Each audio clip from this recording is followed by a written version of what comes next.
Hello दोस्तों, क्या हाल है। तारीख आज 11 फरवरी, दिन शनिवार, हिंदी तिथि षष्ठी। और आइए बात करते हैं आज के मुख्य समाचार में देश भर की तमाम बड़ी खबरों पर नजर डालते हैं। देखिए, भारत की न्यूक्लियर पावर पर डेटा आ रहा है कि पिछले 8 साल में 40% बढ़ी भारत की न्यूक्लियर पावर कैपेसिटी। सरकार ने राज्यसभा में ये बात की जानकारी दी है। वही देखिए, हमारी भारतीय अंतरिक्ष एजेंसी इसरो के नाम एक और बड़ी उपलब्धि हासिल हुई है। इसरो ने सबसे छोटा रॉकेट लॉन्च किया है। SSLV-D2 इसका नाम है। इसके लॉन्चिंग की कुछ तस्वीरें भी आप देख सकते हैं। 15 मिनट की उड़ान में 3 सैटेलाइट्स लॉन्च किए गए इसरो के द्वारा, और इनमें एक स्पेस स्टार्टअप का आजादी सेट 2 भी शामिल है। और बड़ी अच्छी बात यह है दोस्तों कि ये रॉकेट लॉन्च सफल रहा। तय समय में पृथ्वी की कक्षा में पहुंचाई 3 सैटेलाइट। अच्छा, मैं देखिए अगला अपडेट आ रहा। नीट पीजी परीक्षा नहीं होगी रद्द। स्वास्थ्य मंत्री डॉक्टर मनसुख मांडविया की तरफ से लोकसभा में दी बात की जानकारी। बैंकिंग न्यूज से बड़ी खबर है। कल तो बीओबी की तरफ से लोन की रेटें बढ़ाई गई थी, और आज पंजाब नेशनल बैंक ने भी ग्राहकों को झटका दिया है। और ऐसे में दोस्तों, आरबीआई की रेपो रेट बढ़ाने के बाद अब पंजाब नेशनल बैंक ने भी लोन की रेटें महंगी कर दी है। 25 बेसिस पॉइंट की बढ़ोतरी की गई है। बेसिकली अब पीएनबी और बीओबी की नई रेटें क्या होगी, स्क्रीन पर आप जानकारी देख सकते हैं। अच्छा, वह देखिए, दिव्यांग लोगों के लिए गाड़ियों को मॉडिफाई करना अब आसान होगा। सड़क परिवहन मंत्रालय की तरफ से इस संबंध में एक अधिसूचना भी जारी कर दी गई है। यानी कि दिव्यांग अब अस्थायी पंजीकरण के बाद ही वाहन में बदलाव करा सकेंगे, यानी अपने हिसाब से उसको मॉडिफाई करवा पाएंगे, जिससे कि दिव्यांगों को गाड़ी वाहन चलाने में आसानी रहे। 45 दिन रहेगी ऐसे रजिस्ट्रेशन की वैधता। इसको लेकर सड़क परिवहन एवं राजमार्ग मंत्रालय की तरफ से दिव्यांगों के लिए यह बड़ी राहत भरी घोषणा की गई है। अच्छा, बड़ी खबर देखिए, पंजाब में अब अडानी के पोर्ट के जरिए आएगा कोयला। झारखंड का कोयला श्रीलंका होते हुए मुंद्रा पोर्ट से मंगवाने का दबाव दिया जा रहा। मंत्री बोले कि केंद्र कर रहा धक्का।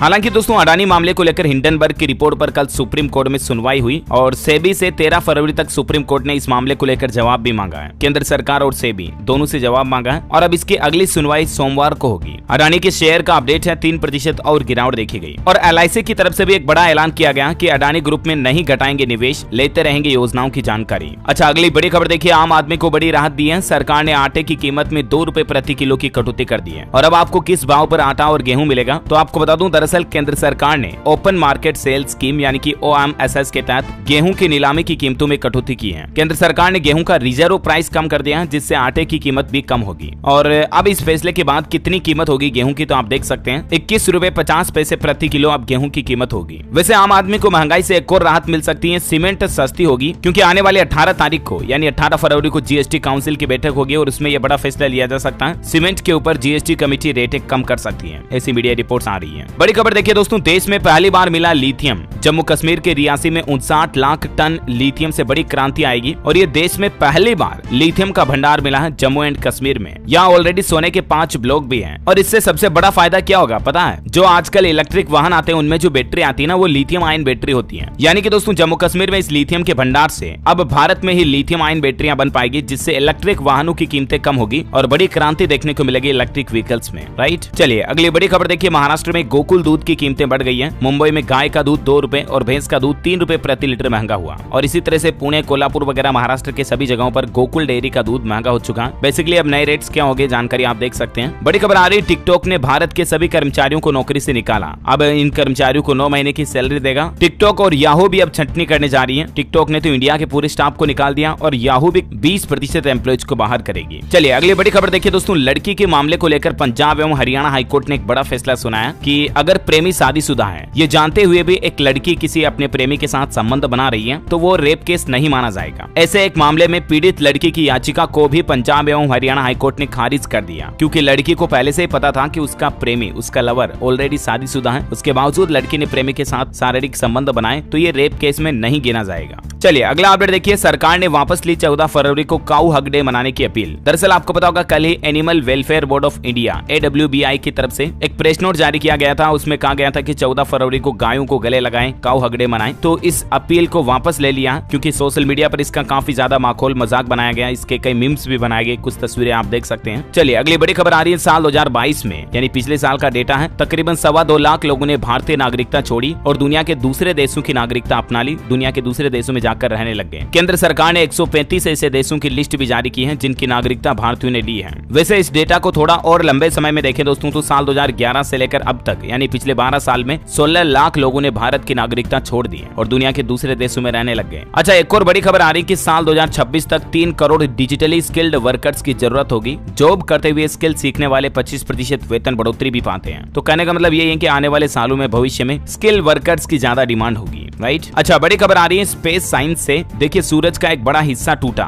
नासा के जेम्स वेब टेलीस्कोप में ये घटना कैद हुई और नासा का कहना कि इसके चलते दुनिया के कम्युनिकेशन पर असर पड़ने की भी आशंका है। इसकी तस्वीर भी आप देख सकते हैं लाइव। वही देखिए, उत्तराखंड के जोशीमठ में अब तक 868 घरों में, इमारतों में दरारें आई। 243 परिवारों को रिलीफ कैंप भेजा गया और अब तक 5 करोड़ से ज्यादा की राहत राशि भी दी गई है। ये कहना उत्तराखंड सरकार का। अच्छा, भारत के लिए, हिंदुस्तान के लिए एक बड़े गौरव की बात देखिए दोस्तों। 9 साल की एक भारतीय अमेरिकी लड़की को सम्मान दिया गया। दुनिया के सबसे प्रतिभाशाली स्टूडेंट की लिस्ट में ये शामिल हुई। 76 देशों के बच्चों ने ये टेस्ट दिया था जिसमें ये लड़की टॉप पर रही है। ये 4th कक्षा में पढ़ती है। इनका नाम है समेधा सक्सेना। हालांकि ये रहती अमेरिका में है लेकिन भारतवंशी है ये। अच्छा, वहीं बड़ी खबर आ रही है मोदी सरकार का बड़ा तोहफा। अब रेहड़ी पटरी वालों को भी आसानी से डिजिटल लोन मिल पाएगा। दरअसल सरकार का कहना कि इस संबंध में सरकार एक ऑनलाइन नई सर्विस लॉन्च करने की योजना बना रही है। Telecom and IT minister Ashwini Vaishnaw ने भी कल बताया कि डिजिटल पेमेंट फेस्टिवल में उन्होंने संबोधित करते हुए कहा कि डिजिटल लोन सर्विस के जरिए जल्द ही छोटे रेहड़ी पटरी वाले लोग भी बड़े बैंकों के जरिए लोन ले सकेंगे और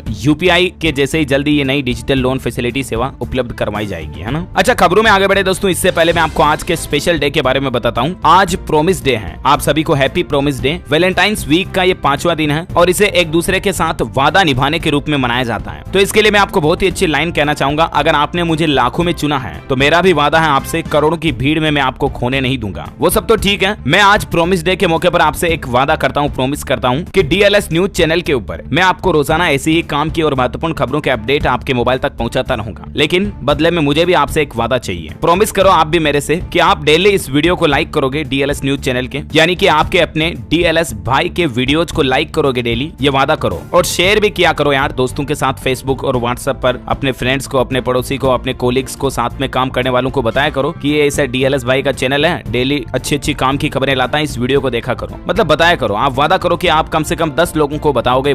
आप और हम दोनों प्रॉमिस करते हैं। मेरा प्रॉमिस है मैं डेली आपको खबरें लाता रहूंगा। बिल्कुल एग्जैक्टली डेली सुबह 4 सवा 4 बजे टाइम पर आ जाएगी खबरें आपके मोबाइल पर और आपको वीडियो को लाइक करना है, शेयर करना है और पूरा देखना है और दूसरे लोगों को बताना कि ये DLS भाई का चैनल है, DLS न्यूज देखा करो, सब्सक्राइब करो, ठीक है ना। चलो प्रॉमिस पक्का। चलिए आगे बढ़ते हैं खबरों की तरफ। देखिए, प्रधानमंत्री नरेंद्र मोदी ने मुंबई को एक साथ 2 वंदे भारत एक्सप्रेस ट्रेन की सौगात दी है और इसका उद्घाटन करते हुए PM बोले कि आधुनिक इंडिया की शानदार तस्वीरें ये। वैसे इन दोनों ट्रेनों से तीर्थ यात्रियों को बड़ा फायदा होगा क्योंकि इनका रूट ही वही है। और साथ ही महाराष्ट्र मुंबई दौरे के दौरान PM मोदी ने बोहरा समुदाय की अरबी अकादमी का भी उद्घाटन किया। मुस्लिमों को भी एक बड़ा मैसेज दिया। मोदी ने सैयदना साहब के साथ रोटियां भी बनाई। कुछ तस्वीरें आप देख सकते हैं। PM बोले कि यहाँ परिवार के सदस्य के रूप में आया हूँ मैं, किसी प्रधानमंत्री या नेता के रूप में नहीं। दाऊदी बोहरा समुदाय के प्रमुख सैयदना के साथ PM मोदी की कुछ तस्वीरें आप देख सकते हैं। और इसके साथ ही PM मोदी ने मुंबई का एक वीडियो शेयर किया। खास नजारे का आप देख सकते हैं। वंदे भारत ट्रेन के लोकार्पण में आए थे वो। वीडियो पोस्ट करके लिखा कि हेलो अगेन मुंबई। वैसे आपको पता होगा, नहीं तो बता दूं, कल ही उत्तर प्रदेश में ग्लोबल इन्वेस्टर समिट 2023 का भी उद्घाटन हो चुका है और इसका भी शुभारंभ देश के प्रधानमंत्री ने किया। इस दौरान मुकेश अंबानी सहित देश के कई बड़े बड़े उद्योगपति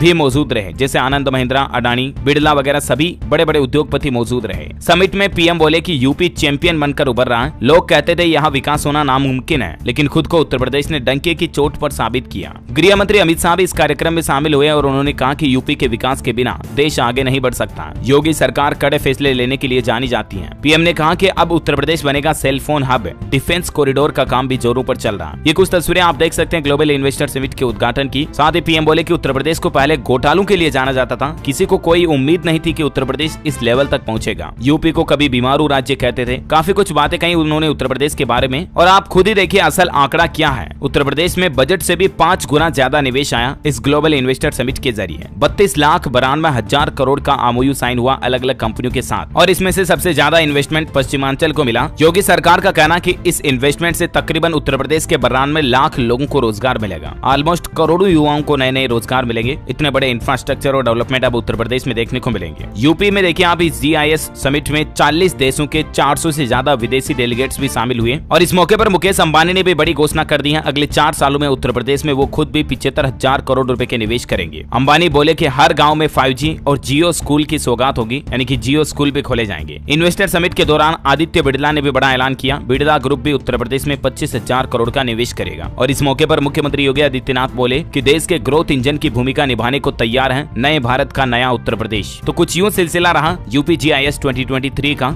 चलिए फिलहाल देखिए आप अगली बड़ी खबर। हमारे पड़ोसी देश पाकिस्तान से बड़ा अपडेट आ रहा कि यहाँ पेट्रोल के लिए लोग बाग अब भटक रहे हैं। पहले ही कई लोग आटा, तेल, दाल, चावल वगैरह के चलते भूखे मर रहे हैं और अब पेट्रोल भी पाकिस्तान में खत्म हो चुका है। देख सकते हैं पाकिस्तान के पंजाब में तो हालात बद से बदतर हो गए हैं। लाहौर में 450 में से 70 पेट्रोल पंप सूखे पड़े हैं, है ही नहीं तेल। चलिए अगली बड़ी खबर देखिए, आपके हेल्थ को लेकर यानी आपके शरीर से संबंधित एक बड़ी वैज्ञानिक रिसर्च सामने आ रही है। देखिए यूनिवर्सिटी ऑफ लंदन के मनोवैज्ञानिकों की रिसर्च में यह पता चला है कि जिन लोगों की नींद पूरी नहीं होती ना, वही लोग रात में भूत प्रेत जैसे दिखने के दावे करते हैं। यानी कि कई अलग अलग तरह के इल्यूजन होते हैं आपको फिर, इसलिए नींद हमेशा पूरी लें। सही से समय पर सोना, नींद बहुत जरूरी है। चलिए अगला अपडेट देखिए, बिहार सरकार ने बड़ा ऐलान कर दिया खिलाड़ियों के लिए। बिहार के मुख्यमंत्री नीतीश कुमार की बड़ी घोषणा, पदक लाएं और बिना इंटरव्यू ग्रेड 1 की नौकरी पाएं। अब बिहार में जो खिलाड़ी स्पोर्ट्स में एथलीट्स वगैरह में पदक जीत करके आएंगे ना, उनको फर्स्ट ग्रेड की नौकरी मिलेगी, वो भी बिना इंटरव्यू के। अच्छा वहीं बड़ी खबर है, तुर्की सीरिया में आए भूकंप में अब तक 22,000 से ज्यादा मौतें हो चुकी हैं और वैज्ञानिकों ने तो एक और बड़ी चेतावनी जारी की है कि तुर्की में अब भी कभी भी 7 की तीव्रता का भूकंप आ सकता है, क्योंकि जमीन के अंदर हलचल काफी ज्यादा बढ़ गई है। देश के प्रधानमंत्री नरेंद्र मोदी ने भी इन हालातों पर कहा कि नाजुक समय में मजबूती से खड़ा हमारा भारत। अच्छा हरियाणा सरकार का एक बड़ा फैसला देखिए, हरियाणा सरकार ने डॉक्टरों के डेनिम स्कर्ट पहनने पर भी रोक लगा दी है। राज्य के अस्पतालों में होगा अब ड्रेस कोड। जी हाँ, यानी कि नए नियम के तहत हरियाणा के सरकारी अस्पतालों में शॉर्ट्स, जींस, टी शर्ट्स वगैरह ये डॉक्टर नहीं पहन पाएंगे। मेकअप और छोटे कपड़े पहनने पर भी रोक लगा दी है। इस संबंध में हरियाणा सरकार के स्वास्थ्य विभाग की तरफ से सख्त दिशा निर्देश भी जारी कर दिया। नियमों का पालन नहीं करने वाले कर्मचारियों के खिलाफ कार्रवाई भी की जाएगी। महिला स्टाफ भी किसी भी तरह के जींस, स्कर्ट, शॉर्ट्स, प्लाजो वगैरह ड्रेस का हिस्सा नहीं होंगे। हॉस्पिटल की जो मान्यता प्राप्त ड्रेस है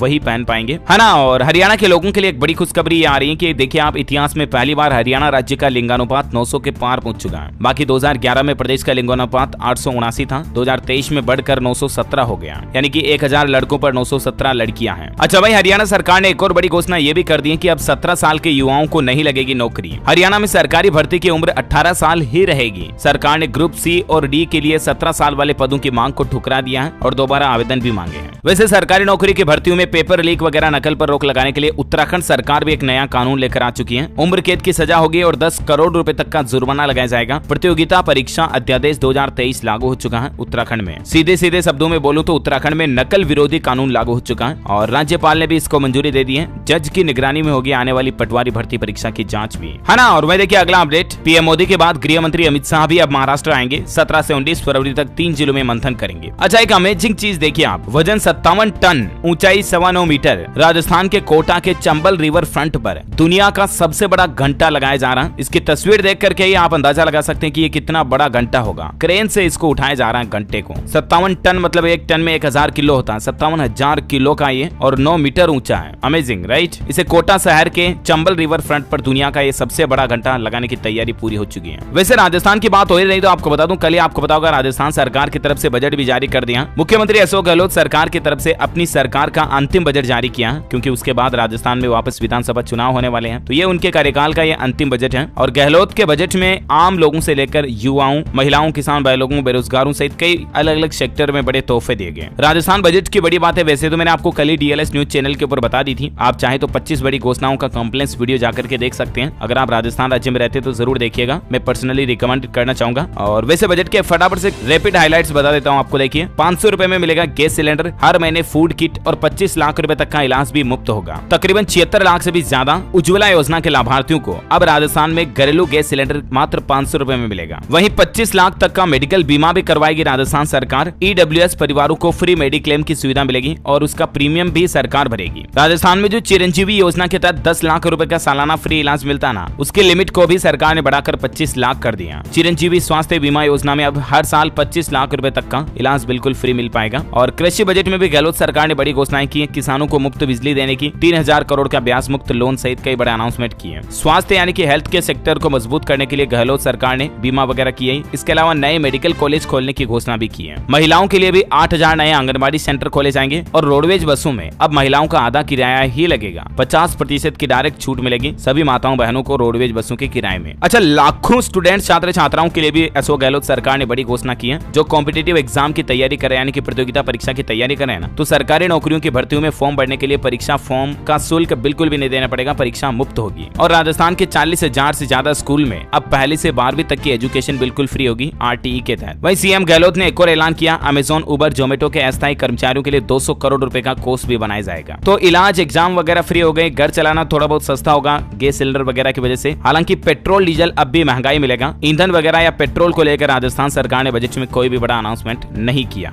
है ना। तो ये कुछ बजट के इंपोर्टेंट इंपोर्टेंट हाईलाइट्स रहे। आप A to Z घोषणाएं अगर देखना चाहते हैं तो हमारे चैनल DLS न्यूज के ऊपर जाकर के देख सकते हैं। बाकी फिलहाल आज के मौसम समाचार पर नजर डाल लेते हैं। देखिए, हिमाचल प्रदेश में भारी बर्फबारी से 176 सड़कें बंद है। जम्मू कश्मीर में बारिश और लैंडस्लाइड हुआ। घाटी को देश से जोड़ने वाला नेशनल हाईवे भी ब्लॉक हो गया। मध्य प्रदेश में 13 फरवरी से फिर से ठंड का माहौल शुरू होगा। 2 दिन बढ़ेगा फिर घटेगा पारा। और स्काईमेट वेदर की रिपोर्ट के मुताबिक संपूर्ण भारत का अगले 24 घंटों के दौरान पंजाब, उत्तरी असम और उप हिमालय पश्चिम बंगाल में हल्की मध्यम बारिश की भी संभावना है और बाकी मौसम शुष्क रहेगा। चलिए दोस्तों, सराफा बाजार पर नजर डालें तो देखिए, आप सोने के रेट में जोरदार गिरावट आई और चांदी भी सस्ती हुई है। दरअसल सोने का भाव 669 रुपए टूट कर 56,754 रुपए प्रति 10 ग्राम रह गया और चांदी में भी बड़ी गिरावट आई। 1,026 रुपए की गिरावट के साथ चांदी का रेट अभी 66,953 रुपए प्रति किलोग्राम चल रहा है ना। और कोरोना आंकड़ों की बात करें तो देखिए, भारत में पिछले 24 घंटों के दौरान कोविड संक्रमण के 114 नए मामले सामने आए और सक्रिय मामलों की संख्या अभी 1797 चल रही है। वैसे कोरोना की एक और नई वैक्सीन को भी ग्रीन सिग्नल मिल चुका है। कसौली लैब में नेजल मेडिसिन के 3 और बैच पास कर दिए गए और ये देश की पहली स्वदेशी दवाई होगी। करीब 7,500 डोज अप्रूव कर दी गई है सरकार की तरफ से, है ना। और चलिए दोस्तों, आप कुछ एजुकेशनल खबरें देख लेते हैं। देखिए, CUET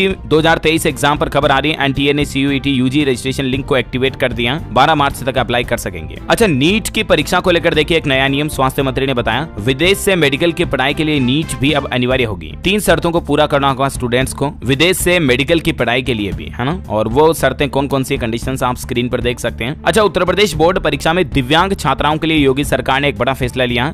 दिव्यांग परीक्षार्थियों के लिए एक कक्षा पीछे वाला विद्यार्थी उनका सहायक बन सकेगा। यानी कि जैसे 8वीं की परीक्षा है तो 7वीं कक्षा का बच्चा एक असिस्टेंट के तौर पर दिव्यांग की हेल्प करेगा, है ना। और चलिए, एजुकेशन के बाद कुछ और अपडेट देख लेते हैं फटाफट से। देखिए, टेक्नोलॉजी से अच्छी खबर आ रही है। हाईवे पर अब अगर आपकी इलेक्ट्रिक व्हीकल की बैटरी खत्म हो गई ना तो आपको परेशान नहीं होना पड़ेगा, बल्कि गूगल मैप पर आपको नजदीकी चार्जिंग स्टेशन भी मिल जाएगा। यानी कि आप अपने नजदीकी चार्जिंग स्टेशन आसानी से ढूंढ पाएंगे गूगल मैप के जरिए। अच्छा, EPFO की तरफ से अकाउंट होल्डर्स को एक चेतावनी जारी की है। दरअसल हर बार की तरह EPFO ने एक बार फिर से लोगों को कहा कि सावधान रहें, सतर्क रहें। कभी भी अपना UAN नंबर, पासवर्ड, पेन, आधार नंबर, बैंक खाता डिटेल, OTP किसी भी व्यक्तिगत या वित्तीय विवरण किसी भी व्यक्ति के साथ साझा न करें। EPFO या उसके कर्मचारी कभी भी phone, message, email, WhatsApp, social media के जरिए आपसे ये डिटेल नहीं मांगते हैं। कभी किसी को ना दें, वरना आपके EPF खाते का बैलेंस उड़ सकता है, 0 हो सकता है। अच्छा, बड़ी खबर देखिए, राजधानी दिल्ली में चाइनीज मांझे से बाइक सवार 4 लोगों की जान चली गई। इस मामले की जांच अब क्राइम ब्रांच करेगी। दिल्ली हाईकोर्ट ने यह आदेश दिया है। हरियाणा के स्टूडेंट्स को सरकार ने एक बड़ा झटका दिया। स्कूल में जमा कराने होंगे टैबलेट। शिक्षा विभाग ने 10वीं के छात्रों के लिए इस संबंध में ऑर्डर भी जारी कर दिया। ये ऑफिशियल नोटिस भी आप स्क्रीन पर देख सकते हैं। साथ ही हरियाणा में 292 सरकारी स्कूल बंद हुए। तो इस खुलासे के बाद राज्यसभा में शिक्षा मंत्री कंवर ने सफाई देते हुए कहा कि 25 से कम थी छात्रों की संख्या और इसीलिए बंद कर दिया। अच्छा, हरियाणा रोहतक PGI में शुरू होगी 3D तकनीक। वर्कशॉप में डॉक्टरों को सिखाया प्रयोग। कम समय में सफलतापूर्वक होंगे ऑपरेशन। हिमाचल प्रदेश शिमला में अब वन मंजूरी के लिए सुप्रीम कोर्ट नहीं जाएंगे मामले। केंद्रीय वन मंत्रालय देगा स्वीकृति। राजधानी दिल्ली NCR में जनरेटर के इस्तेमाल के नियमों को सरकार ने सख्त किया। अब ये शर्त पूरी करनी होगी। दिल्ली में प्रदूषण को देखते हुए सरकार ने जनरेटर को लेकर यह नया नियम लागू कर दिया। किलोवाट के हिसाब से औद्योगिक लेवल पर इस्तेमाल हो पाएंगे। और अब नई शर्त क्या होगी जिसकी डिटेल भी आप स्क्रीन पर देख सकते हैं। बड़ी खबर है, हिमाचल प्रदेश में बनेगा एक और टूरिस्ट हब। कांगड़ा में बनेगा नया हेलीपोर्ट। रोजगार के भी अवसर मिलेंगे इससे। वही देखिए, मार्केट से एक और अपडेट। अलीबाबा ने पेटीएम में अपनी पूरी हिस्सेदारी बेच डाली है। अलीबाबा ग्रुप ने ब्लॉक डील में 3.4% स्टॉक बेचे और इसके चलते पेटीएम का शेयर 7.82% गिरा। अच्छा, पश्चिम बंगाल में एक नया नियम देखिए, नाम के आगे डॉक्टरेट नहीं लगा सकेंगे। SSC के पूर्व अध्यक्ष हाईकोर्ट ने लगाई रोक। छत्तीसगढ़ में 15 साल पुरानी 6000 से अधिक गाड़ियां कबाड़ में तब्दील होगी। निजी वाहनों पर लागू नहीं होंगे ये नए नियम। सिर्फ सरकारी 4 पहिया और 2 पहिया वाहनों के लिए ही लागू होंगे। अप्रैल से सड़क से बाहर हो जाएंगे लगभग 6000 से ज्यादा व्हीकल्स, है ना। वही देखिए, केंद्रीय स्वास्थ्य मंत्रालय ने साल 2027 तक लसिका फाइलेरिया को खत्म करने के लिए राष्ट्रव्यापी सर्वदाता सेवा अभियान की शुरुआत की है। किसान भाई लोगों के लिए बड़ा अपडेट देखिए, नैनो DAP के व्यावसायिक इस्तेमाल को मिली मंजूरी। खरीफ फसल से पहले इसकी बिक्री शुरू हो जाएगी और जल्द ही अधिसूचना भी जारी होगी। वही देखिए, दुनिया की सबसे तेज इलेक्ट्रिक कार बतिस्ता, जो कि सिर्फ 1.86 सेकंड में 100 किलोमीटर प्रति घंटा की स्पीड पकड़ देती है। भारतीय ऑटोमेकर महिंद्रा के स्वामित्व वाली कंपनी ने इसको डेवलप किया है। और अंतिम अपडेट है खेल समाचार पर देखिए, टीम इंडिया को 144 की बढ़त। दूसरे दिन स्टंप तक स्कोर 321/7 रहा। रोहित का शतक भी हमें देखने मिला। भारत ऑस्ट्रेलिया की पहली टेस्ट पारी का ये रिजल्ट है। ओके दोस्तों, तो इसी कड़ी में आज दिन भर की तमाम बड़ी खबरें, मुख्य समाचार, टुडे ब्रेकिंग न्यूज का अपडेट वीडियो यहीं समाप्त होता है। और हाँ, आप मुझे कमेंट करके बताइए दोस्तों की एक जनरल नॉलेज का क्वेश्चन पूछता हूँ, पद्मावती कथा के लेखक कौन है? 3 ऑप्शन देता हूँ आपको। देखिए, option A Nirala, option B Jayasi, option C Damodar. Which is right option? Let me know in the comment box. सही जवाब देने वाले लोगों को रैंडमली सेलेक्ट किया जाएगा हमारी DLS न्यूज टीम की तरफ से और आप जीत सकते हैं एक शानदार सरप्राइज गिफ्ट जो कि गिव अवे के रूप में आप तक पहुंचा दिया जाएगा। इसी के साथ ही दोस्तों, अगर आपको वीडियो अच्छा लगा तो इसे लाइक जरूर करना और शेयर भी करना अपने दोस्तों के साथ फेसबुक और व्हाट्सएप पर। DLS प्लस न्यूज चैनल को सब्सक्राइब करके बेल आइकन जरूर दबा देना ताकि आप ऐसे ही काम की महत्वपूर्ण खबरें रोजाना देख पाएंगे। जय हिंद, जय भारत,